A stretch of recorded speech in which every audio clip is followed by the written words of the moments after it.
Bintang sinetron Tsania Marwa terus menahan sedih karena belum bisa tinggal bersama anak-anaknya.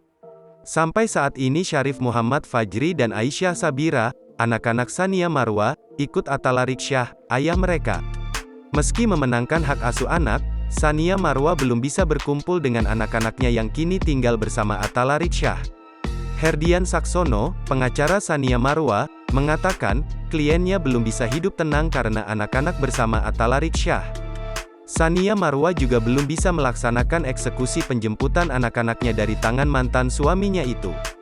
Herdian Saksono hanya meminta Atala Riksyah supaya tidak egois dan mengantarkan anak-anak ke ibunya.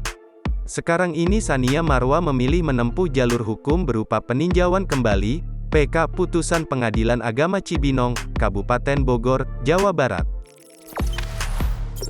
Jangan lupa subscribe, share, komen, dan like ya.